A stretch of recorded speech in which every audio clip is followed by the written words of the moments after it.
Mu'attil. Mu'attil itu orang yang meniadakan semua nama dan sifat Allah. Jadi kalau tadi mu'attil menyerupakan Allah dengan makhluknya karena ada nama-namanya dan seterusnya sifatnya, dia mengatakan oh ini serupa dengan makhluk. Ini mu'attil. Ini ekstrem pertama. Ya, berseberangan dengan ekstrem yang berikutnya yang meniadakan semua nama dan sifat Allah. Ini mu'attil. Yang ketiga mu'tadil, orang yang moderat.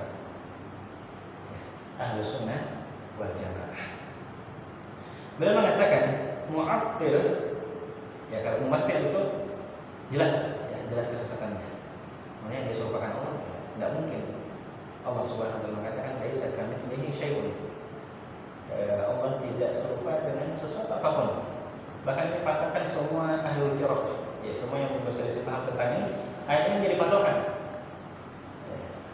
Tapi meskipun sama-sama menjadikan ayat ini sebagai patokan, hasilnya berbeda.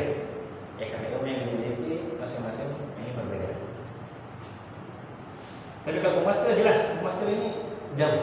Ya, mu'attil dia menyerupakan Allah dengan makhluk sudah sangat jauh. Nah, yang ingin kita bahas kelompok mu'attil. Mu'attil ini ada dua, kata Syekh Ibnu Utsaimin. Imma mukadzibun atau muharrifun. Entah orang yang mendustakan atau orang yang mengubah. Jadi ada dua. Entah mendustakan, dia tidak terima, atau dia terima tapi dia ubah dari mana asalnya. Itu mu'attil. Nah, kemudian beliau di sini ceritakan sejarah munculnya paham-paham di dalam Islam. Beliau mengatakan wa huwa bid'atul hadattsat fi hadhihi al-ummah hiya bid'atul khawarij. Bid'ah yang pertama kali muncul dari umat ini adalah bid'ahnya khawarij. Yang pertama kali melakukan ini adalah Dzul Khuwaisirah, ya, seorang yang bernama Dzul Khuwaisirah dari Bani Tamim. Dari Bani Tamim di zaman Nabi SAW, ketika Nabi SAW usai dari perang Hunain, lalu kemudian membawa harta rampasan itu ke Mekah, lalu kemudian membagikan harta rampasan itu kepada sahabat-sahabat yang baru masuk Islam. Lalu kemudian Dzul Khuwaisirah datang dalam pembagian harta rampasan itu, harta rampasan perang, lalu kemudian mengatakan kepada Nabi Muhammad SAW, ya Muhammad i'dil, wahai Muhammad berlaku adillah. Maka inilah kata Syekh awal khurujin khurija bihi ala syariah al-islamiyah, ya pemberontakan pertama terhadap syariat Islamiyah. Karena ya langsung memberontak kepada yang membawa wahyu, itu Rasulullah Sallallahu Alaihi Wasallam. Ya, kalau bukan lagi, ya kata Nabi SAW, kalau bukan lagi saya yang berlaku adil, lalu siapa yang bisa berlaku adil? Ya, karena Nabi ditugaskan untuk menjadi qudwah. Kalau yang menyampaikan wahyu saja tidak bisa berlaku adil, tidak berakhlak dan seterusnya, lalu siapa yang bisa melakukan itu?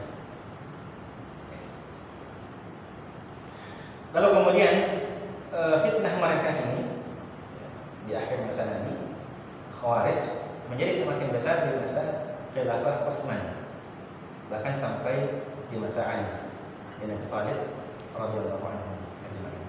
Bahkan di masa Ali dan Muawiyah berkonflik, ya, kaum Khawarij ini mengkafirkan kaum muslimin yang berkonflik itu. Bahkan mereka menghalalkan darahnya. Ini yang pertama dalam Islam, bid'ah Khawarij.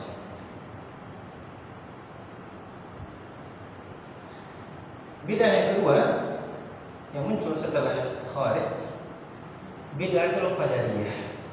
Qadariyah. Majusi hadhihi ummah, majusinya umat ini. Ya, majusinya umat ini kata Nabi SAW. Alladzina qalu, itu kelompok yang mengatakan bahwa Allah Subhanahu wa taala tidak mentakbirkan perbuatan hamba. Dan perbuatan hamba tidak masuk dalam kehendak Allah. Dan tidak diciptakan oleh Allah. Bahkan ya tokoh-tokoh mereka mengatakan perbuatan-perbuatan itu tidak diketahui oleh Allah Subhanahu wa taala, tidak tertulis di Lauhul Mahfuz, dan bahwasanya Allah tidak mengetahui perbuatan manusia kecuali setelah terjadi. Mereka mengatakan innal amra kun. Ya, ai musta'naf. Semua kejadian itu unfun, terjadi secara kebetulan saja. Nah, kelompok Qadariyah ini mendapati juga masa sahabat, di akhir masa sahabat.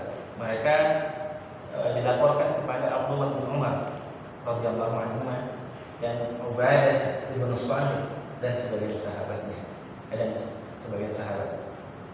Dan Abdullah bin Umar mengatakan kepada informan ini, sampaikan kepada mereka, anna Abdullah bin Umar bari'un minhum, bahwasanya Abdullah bin Umar berlepas diri dari mereka, dan mereka berlepas diri dari Umar bin Khattab. Abdullah bin Umar bin Khattab.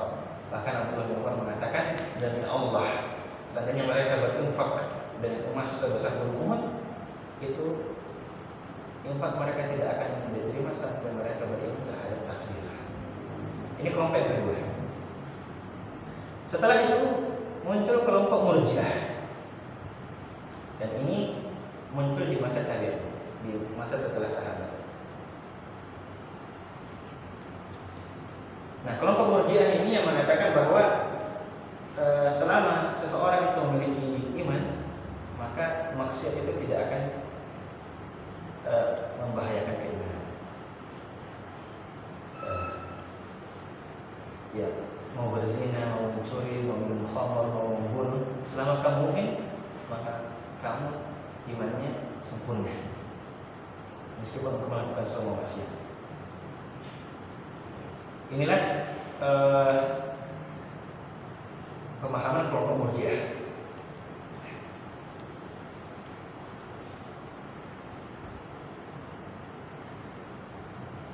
Nah, Syekhul Islam mengatakan pendapat atau keyakinan Qadariyah dan Murji'ah. Ya, Qadariyah tadi ya sempat ketemu dengan beberapa sahabat seperti Abdullah bin Umar. Murji'ah ya juga dibantah oleh sahabat-sahabat yang tersisa. Tapi ini dalam masalah ketaatan, kemaksiatan, al-mu'min dan al-fasik. Semua tadi berkaitan dengan vonis keimanan, vonis kekafiran. Yang mulai dari Khawarij mengkafirkan kaum muslimin. Qadariyah juga permasalahan takdir. Iya. Nyerempet ke Khawarij sebenarnya Qadariyah itu. Pemahaman Khawarij juga ada di Qadariyah. Kemudian Murji'ah seperti juga dalam masalah keimanan. Tapi justru dia karena dia ini antitesis dari Khawarij. Kalau Khawarij mengkafirkan orang yang melakukan dosa besar, sedangkan Murji'ah mengatakan kamu melakukan dosa apa, sebesar apapun kamu tidak kafir, bahkan imanmu sempurna. Imanmu tidak melemah, imanmu sempurna, tetap sempurna. Seperti apapun kamu lakukan dosa. Sedangkan Khawarij, kamu melakukan dosa besar, kamu kafir. Lalu setelah ini, tadi Khawarij, Qadariyah, Murji'ah. 3. Ini tiga kelompok pertama. Lalu kemudian Syekh Ibnu Utsaimin di sini mengatakan faja'a qaumun minal adqiya, lalu datang orang-orang cerdas. Tapi ya orang yang menggunakan akal. Faja'a qaumun minal adqiya. Orang-orang yang mengaku bahwa al-aqla muqaddamun 'ala al-wahyi, akal didahulukan dari wahyu. Faqalu qawlan bainal qawlain. Ya, mereka mengatakan atau berpendapat dengan pendapat yang baru antara pendapat Khawarij dan pendapat Murji'ah. Mereka mengatakan yang melakukan dosa besar ya bukan mukmin seperti yang dikatakan oleh Murji'ah, dan bukan juga kafir sebagaimana disebutkan oleh Khawarij. Tapi dia berada pada suatu posisi di antara dua tempat. Bal huwa fi manzilatin baina manzilatain. Ya, kalau belajar di UIN ini salah satu kuliah dasarnya ini. Keyakinan yang mengatakan keyakinan Mu'tazilah, salah satu pokok keyakinannya adalah al-manzilah baina al-manzilatain, yaitu keyakinan bahwa pelaku dosa besar tidak kafir sebagaimana keyakinan Khawarij dan juga tidak mukmin sebagaimana keyakinan Murji'ah. Tapi dia di antara kedua-duanya. Bukan mukmin, bukan kafir. Nah, terus apa? Ya, katanya kelompok posisi yang ketiga ini disebut fasik. Ya. Padahal kalau kita fasik itu masih mukmin. Fasik. Tapi dia mengatakan bukan mukmin, jadi bukan nggak kafir, dia fasik. Ini bid'ah jenis baru. Jadi tadi sudah ada pemikiran dia menerangkan begini. Semuanya salah ini. Yang benar begini. Makanya dikatakan ini kaum cerdas. Mereka mendahulukan akta daripada wahyu. Ini seperti orang yang musafir dari sebuah kota ke kota yang lainnya. Di tengah jalan, ya, dia tidak disebut sebagai bahwa dia masih berada di kota ini atau sudah sampai di kota ini, tapi dia berada di antara dua posisi. Ini al-manzilah baina al-manzilatain. Ini hukum di dunia menurut kelompok ini. Ya. Tapi di akhirat pendapatnya sama dengan Khawarij, yaitu bahwa di akhirat dia kafir, kekal di neraka. Ini sama dengan pendapat Khawarij. Hukum di dunia berbeda.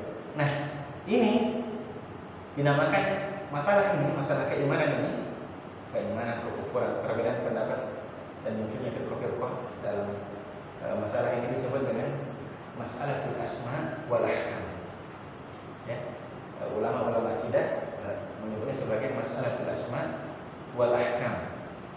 Itu masalah tentang nama-nama dan hukum, vonis iman, vonis kufur, ya, nama-nama fasik, mukmin, kafir. Nah, semuanya ini masih dalam masalah itu. Lalu kemudian bid'ah yang ketiga tadi, yang terakhir itu, yang disebut dengan kelompok Mu'tazilah, ini menyebar dan meluas, bahkan didukung oleh seorang khalifah, ya, Khalifah Al-Ma'mun, ya, anaknya Harun Ar-Rasyid. Harun Ar-Rasyid, kalau kita baca sejarahnya luar biasa. Itu masa-masa di mana Khilafah Abbasiyah di puncak keemasannya di 100 tahun pertama. Bahkan di masa Harun Ar-Rasyid lah itu di puncak keemasannya. Ya, ketika ada seorang raja Romawi menolak membayar upeti, ya, raja baru Romawi laki-laki menolak membayar upeti, ya, karena raja sebelumnya perempuan. Raja perempuan ini menurut raja yang baru, dia wanita, dia lemah, dia tidak tahu apa semuanya. Sekarang saya raja baru, saya tidak mau bayar upeti. Dia kirim surat begitu kepada Harun Ar-Rasyid. Harun Ar-Rasyid mengatakan ya, dia tidak mengatakan panggilan memuliakan lagi seperti Nabi SAW kirim surat ke Romawi, ya azimah Rom, wahai orang agungnya Romawi. Tapi Harun Ar-Rasyid mengatakan ya kalbah Rom, wahai anjingnya Romawi, kamu anak zina dari wanita pezina. Ya, izzahnya itu, izzahnya Harun Ar-Rasyid. Jawabannya bukan apa yang kamu akan baca, tapi apa yang akan kamu lihat. Dia datang dengan pasukannya dan berjihad melawan Romawi. Ini luar biasa kan? Tapi setelah itu masa kejayaan Islam mulai sedikit demi sedikit melemah karena perpecahan pemikiran di dalam kaum Muslim, terutama ketika kelompok-kelompok yang masalah ini muncul ke panggung politik. Bahkan diangkat oleh seorang khalifah, bahkan anaknya sendiri. Sebenarnya Harun Ar-Rasyid menunjuk saudaranya Al-Ma'mun, yaitu Al-Amin. Tapi Al-Amin ini dibunuh oleh Al-Ma'mun dalam satu perang. Jadi Al-Amin itu hanya beberapa bulan saja, lalu kemudian Al-Ma'mun. Al-Ma'mun naik, ya memang masih ada petuhan, sisa-sisa kejayaan masih dilanjutkan oleh Al-Ma'mun. Tapi di samping itu, beliau juga membawa sebuah pemikiran yang tersebar pada masa itu, pemikiran yang Mu'tazilah. Jadi Mu'tazilah ini menjadi mazhab resmi negara yang seakan-akan menghapuskan pemikiran-pemikiran sebelumnya, pemikiran Khawarij, pemikiran Murji'ah. Pemikiran Khawarij, pemikiran Murji'ah tidak didukung oleh dinasti politik. Khawarij memang ada pasukannya, tapi dia membentuk pasukan tersendiri. Murji'ah dia hanya pemikiran semata, tidak ada Tapi Mu'tazilah ya didukung oleh kekuatan politik di masa Al-Ma'mun. Bahkan di masa Al-Ma'mun dia mulai penerjemahan buku-buku filsafat, buku-buku Yunani ke dalam dunia Islam. Diarabkan.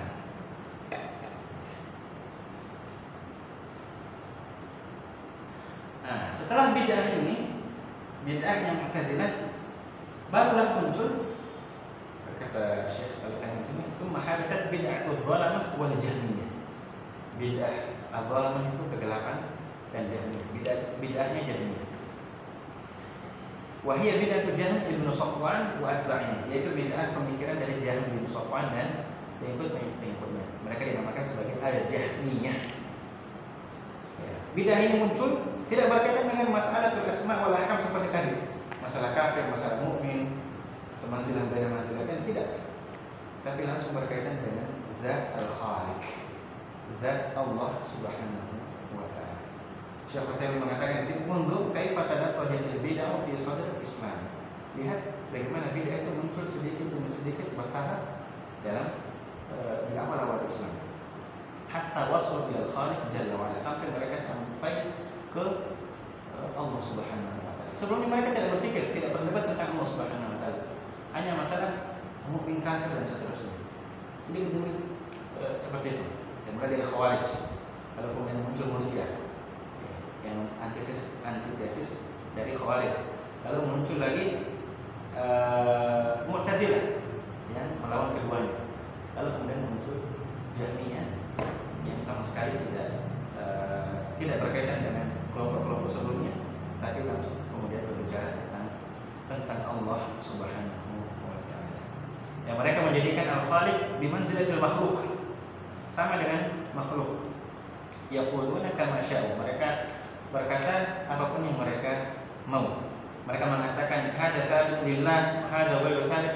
Ini cocok untuk Allah, ini tidak cocok untuk Allah. Hadza yaqbalu aqal, ini dapat diterima oleh akal, ya ini masuk akal. Ini tidak bisa diterima oleh akal, maka kita tidak sifat Allah dengan seperti itu. Ini bid'ahnya Jahmiyah. Dan Mu'tazilah yang tadi sudah ada mengikuti pemahaman Jahmiyah juga. Sebagian dari pemahaman Jahmiyah diambil juga oleh Mu'tazilah. Nah, kemudian yang terakhir dari mukadimah ini, orang yang berbeda pendapat dalam masalah asma wa sifat ini, ya bukan asma wal ahkam. Kalau tadi asma wal ahkam, ini asma wa sifat. Ini kata Syekh Al-Utsaimin terbagi menjadi 4 kelompok. Yang pertama, kelompok yang mengatakan bahwa la yajuzu abadan an nasifah Allah la biwujudin wa la bi'adam. Ya, ini kelompok yang mengatakan bahwa tidak boleh Allah disifati dengan apapun. Ya, tidak boleh disifati dengan wujud ataupun tidak boleh disifati dengan tidak ada. Ya, karena kalau disifati dengan wujud maka dia menyerupai al-mawjudat, hal-hal yang mewujud. Kalau disifati dengan yang tidak ada, maka dia menyerupai dengan sesuatu yang tidak ada. Maka justru lari ke sesuatu yang mustahil. Ya. Kalau tidak disifati Allah dengan al-wujud dan tidak disifati Allah juga dengan al-adam, sebuah ketiadaan, berarti dia lari ke yang lain, yaitu yang mustahil. Ya. Berarti sama saja kan? Larinya juga salah. Ini yang pertama. Ya. Kelompok yang kedua yang mengatakan nasifuhu bin nafi la nasifuhu bil isbat. Ya. Kita sifati Allah dengan nafi. Nafi itu peniadaan. Kita tidak mensifati Allah dengan penetapan. Maksudnya, contohnya ya. Jadi mereka sifati Allah dengan nafi, dengan peniadaan. Contohnya kalau maka kita tidak mengatakan Allah hidup, tapi dikatakan Allah tidak mati. Ya. Allah tidak dikatakan alim, tapi kita sifati Allah tidak bodoh. Gitu. Nah ini kalau akal sudah masuk aneh-aneh. Ini yang kelompok yang kedua. Bahkan Allah Subhanahu wa taala kata mereka, ya tidak disifati bahwa Allah memiliki pendengaran, Allah memiliki penglihatan. Mereka mengatakan pendengaran Allah itu adalah Allah menciptakan makhluk itu yang mendengar, sehingga informasi yang Allah terima dari makhluk itu. Penglihatan Allah itu Allah menciptakan makhluk yang melihat, informasi dari penglihatan itu Allah ambil dari makhluk tersebut. Padahal Allah Subhanahu wa taala katakan sendiri, innallaha sami'an basira. Allah Maha melihat, Allah Maha mendengar.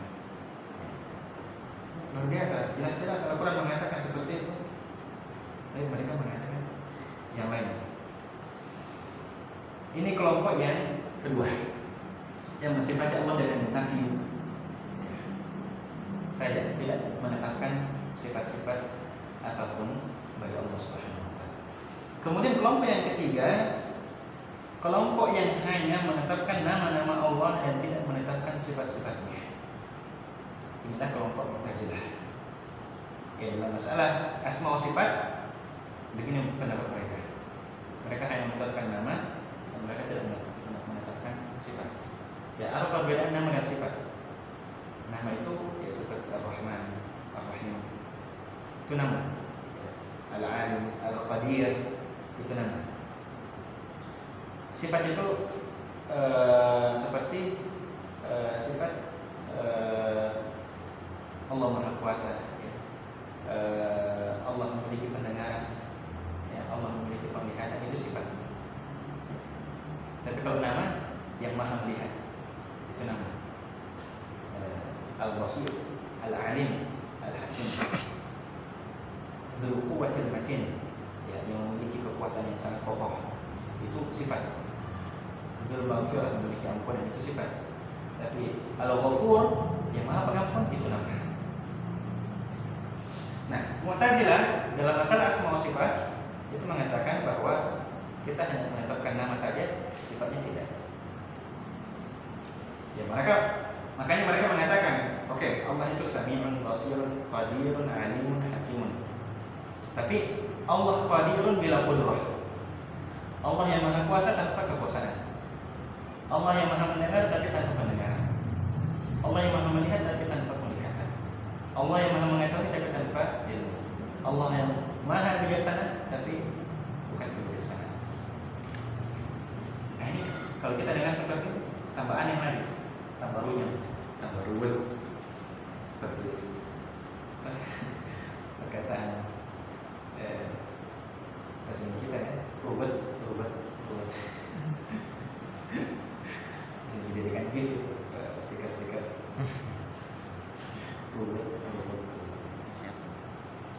Ini yang ketiga. Jadi Mu'tazilah dalam masalah ini dia kelompok yang ketiga. Tapi kalau di masalah asma wal ahkam tadi, ya, masalah yang pertama yang pertama muncul itu dia posisinya atau pendapatnya adalah al-manzilah baina al-manzilatain. Menganggap pelaku dosa besar bukan mukmin, bukan kafir, tapi fasik. Fasik itu ya bukan mukmin, bukan kafir. Menurut Mu'tazilah. Nah, kelompok yang keempat dalam masalah asma wa sifat, ya, dalam uraian Syekh Ibnu Utsaimin di sini adalah kelompok yang menetapkan atau mengatakan bahwa kita tetapkan nama-nama Allah secara hakiki, ya, bukan seperti Mu'tazilah. Semua nama-nama kita tetapkan, dan kita tetapkan sifat-sifatnya yang ditunjukkan oleh akal. Ya, kalau akal mampu mencernanya, kita terima itu sebagai sifat Allah Subhanahu wa taala, dan kita ingkari yang sisanya. Maka kita tetapkan 7 sifat saja yang diterima oleh akal. Inilah kelompok yang keempat. Ya, ini 7 sifat itu disebutkan dalam sebuah syair, lahul hayat wal kalam wal basar sam'un wa iradah wa ilmun wa kalam. Dia memiliki, Allah memiliki al-hayat wal kalam wal basar sam'un wa iradah wa ilmun wa kalam. Ya. Jadi ini al-hayat itu sifat. Allah memiliki kehidupan, itu sifat. Kalau yang maha hidup, al-hayyu. Al-kalam, Allah memiliki sifat al-kalam. Tapi yang berbicara, al-kalim atau al-mutakallim, ya al-mutakallim.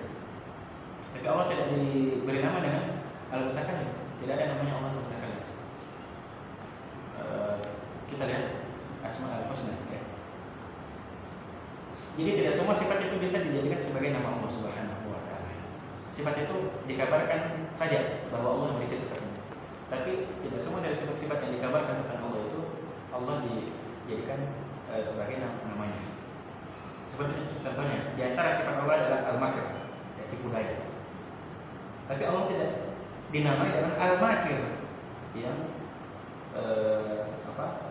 sang penipu daya atau sang apa? Tidak. Ya. Makanya beda antara nama dan sifat. Wal basar, dan penglihatan, sam'un iradatun, iradat kemauan, sam'un pendengaran, ilmun ilmu, wa qalam kemampuan. Nah, ini sifat yang disetujui oleh akal. Menurut kelompok yang keempat. Adapun yang lainnya maka tidak disetujui, tidak masuk akal. Ya, tidak masuk akal. Inilah kelompok Asy'ariyah. Ibnu Taimiyah mengatakan amanu bil ba'di wa ankaru al ba'd. Mereka beriman dengan sebagian dan mengingkari sebagian. Maka ini empat macam, empat tipe perselisihan manusia dalam masalah asma wa sifat.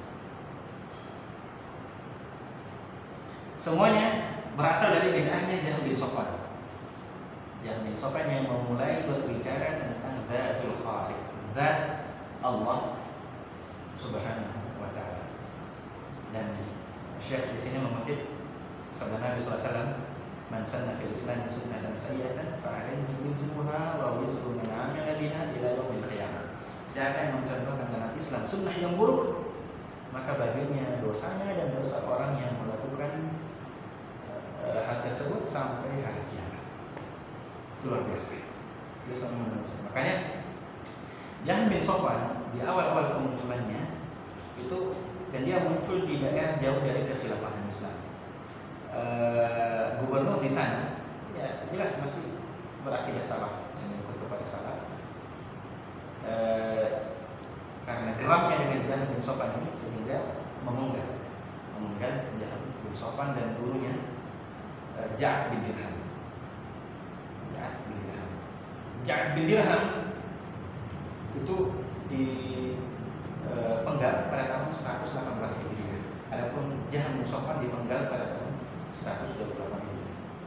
Tapi pemikirannya dilanjutkan oleh kelompok Mu'tazilah dan kelompok Asy'ariyah. Asy'ariyah pada awalnya ketika muncul, jadi Asy'ariyah ini muncul lagi sebagai antitesa dari Mu'tazilah. Jadi Abul Hasan al-Asy'ari, imam dari al-Asy'ariyah, dulunya Mu'tazilah. Dia hidup sekitar 150 atau 200 tahun setelah wafatnya Imam Ahmad bin Hanbal. Imam Ahmad bin Hanbal dan Imam Syafi'i, gurunya Imam Syafi'i hidup di masa Harun al-Rasyid. Imam Ahmad bin Hanbal hidup di masa Al-Ma'mun. Setelah itu beberapa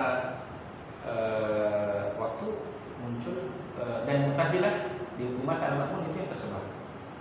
Dan Abul Hasan al-Asy'ari itu menjadi Mu'tazilah selama 40 tahun. Lalu di usianya 40 tahun dia naik ke atas mimbar dan taubat, dan dia meninggalkan Mu'tazilah dan ingin membela madhab salaf dengan ilmu yang dia miliki. Tapi ternyata yang diketahui dari madhab salaf hanya yang umum-umum saja. Adapun yang rincian-rinciannya tidak diketahui secara detail. Sehingga kadang dalam beberapa hal beliau berijtihad sendiri. Nah, ijtihad beliau inilah yang memunculkan pemikiran yang baru. Nah, inilah antitesa dari Mu'tazilah. Jadi begitu, satu paham muncul, ada paham yang lain yang membantahnya, dan begitu seterusnya sampai semakin banyak dan semakin rumit, semakin runyam, ruwet. Dan mungkin pembagian ini mungkin sebagian pembahasannya sudah mulai agak berat mungkin. Jadi begitulah.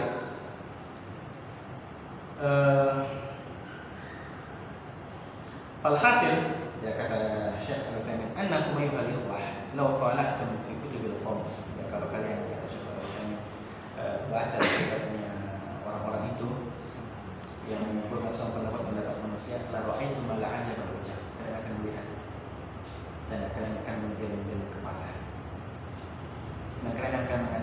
Syekh Al-Islam, kaifa yatatawwaru aqilun. Bagaimana seorang yang cerdas berakal berbicara tentang itu. Fadlan al mu'min, ya apalagi seorang mukmin ini dihadapkan dengan perkataan-perkataan seperti itu. Tapi kata beliau, walakin tetapi man lam yaj'alillahu lahu nuran, Allah tidak berikan cahaya padanya, fama lahu min nur, maka tidak ada cahaya untuknya. Alladzi a'ma Allahu basiratahu kalladzi a'ma Allahu basarahu. Orang yang Allah butakan basirahnya, hatinya, seperti orang yang Allah butakan matanya. Tidak bisa melihat kebenaran, tidak bisa melihat kebenaran. Nah, di akhir dari mukadimah ini beliau mengatakan, ya karena itulah kita memohon selalu kepada Allah Subhanahu wa taala agar diteguhkan di atas jalan ini, dan agar Allah Subhanahu wa taala la yazigu qulubana ba'da idh hadana. Allah tidak memalingkan hati kita setelah Allah memberikan kita hidayah, karena ini perkara yang sangat berbahaya. Namun alhamdulillah kata beliau, ya, ma batada ahadun bid'atan illa qayyada Allahu lahu bimannihi wa karamihi man yubayyinu hadhihi bid'ah wa yudahhiruha wa yudhhiruha bil haqq. Tidaklah muncul satu bid'ah melainkan Allah membangkitkan, ya, seseorang yang bisa membantah bid'ah tersebut dan menjelaskan kesesatan-kesesatannya. Karena ini juga di antara proses Allah Subhanahu wa taala menjaga agama ini, menjaga kemurnian agama ini. Inna nahnu nazzalna dzikra wa inna lahu lahafizun. Sesungguhnya kamilah yang menurunkan dzikr dan kamilah yang akan menjaganya. Dan di antara yang Allah Subhanahu wa taala bangkitkan untuk menjaga agama ini adalah Syekhul Islam Ibnu Taimiyah rahimahullah taala, ya, yang menjelaskan kesesatan kelompok-kelompok itu. Syekhul Islam Ibnu Taimiyah sebagaimana di awal dahulu, ya, di pertama kali kita menjelaskan tentang Syekhul Islam Ibnu Taimiyah, hidup di abad ke-8, di akhir abad ke-7 dan awal abad ke-8. Beliau hidup di masa ketika semua pemikiran-pemikiran ini sudah tersusun secara rapi oleh para tokoh-tokohnya. Kelompok Mu'tazilah dengan kitab-kitab dan tokoh-tokohnya, Jahmiyah dengan tokoh-tokoh dan kitab-kitabnya, Asy'ariyah dengan tokoh dan kitab-kitabnya, Rafidhah dengan tokoh dan kitab, Sufiyah dengan tarekat-tarekatnya dan amalan-amalan yang beliau saksikan juga. Semua sudah terpetakan secara rapi. Syekhul Islam melihat itu semua dan mempelajari satu persatu dan membaca satu persatu. Dan kitab-kitabnya yang pendek, panjang dan tebal. Seperti itu. Beliau mengatakan, "Hada rajul," ya, orang ini, "alladzi nafa'a Allahu bima ataahu min fadlihi wa man 'ala ummah bimithlihi." Yang Allah memberikan manfaat dengan apa yang Allah berikan kepadanya dan karunia Allah berikan kepadanya, yang Allah berikan untuk umat ini, menyusun akidah ini, maka akidah al-wasithiyah ini. Karena itu ijabatan li talabi ahadith qurrati wasit. Sebagaimana saya katakan kata Syekh Al-Utsaimin, sebagai jawaban atas permintaan seorang qadhi dari kota Wasit yang mengeluhkan apa atau bid'ah yang tersebar di tengah orang-orang pada masanya, apalagi di masa Syekh Islam Ibnu Taimiyah, ya Sufiyah menyebar, Asy'ariyah dan seterusnya menyebar. Apalagi kemerosotan secara politik di dunia Islam, ya. Khilafah Abbasiyah yang tadinya hancur, ya, di masa Pola Bukan, itu luar biasa. Kondisi politik dan Islam yang campur yang muncul, dan kondisi pemikiran akidah kaum muslimin yang pada waktu itu tidak seperti lagi dengan mazhab salaf yang muncul orang yang kuat seperti ini. Dan Allah Subhanahu wa taala karuniakan al-qabul, ya, diterima oleh kaum muslimin, dan syukur, ya, viral, ketenaran, sehingga banyak yang menerima kebenaran. Nah, ini mukadimah dari syarah dari Syekh Al-Utsaimin rahimahullah taala. Insyaallah pada pertemuan yang akan datang kita akan masuk pada syarah matanya. Syarah matan. Hadamini wa sallallahu wasallam ala nabiyina Muhammad wa ala alihi wa sahbihi ajma'in. Ada yang mau bertanya? Atau tidak tadi? Aman Ustaz. Apa? Nah, yang bertanya? Oh, aman Ustaz. Oh, aman. Ya, silakan. Ya, ada ini Wassalamualaikum warahmatullahi wabarakatuh. Assalamualaikum warahmatullahi wabarakatuh. Waalaikumsalam warahmatullahi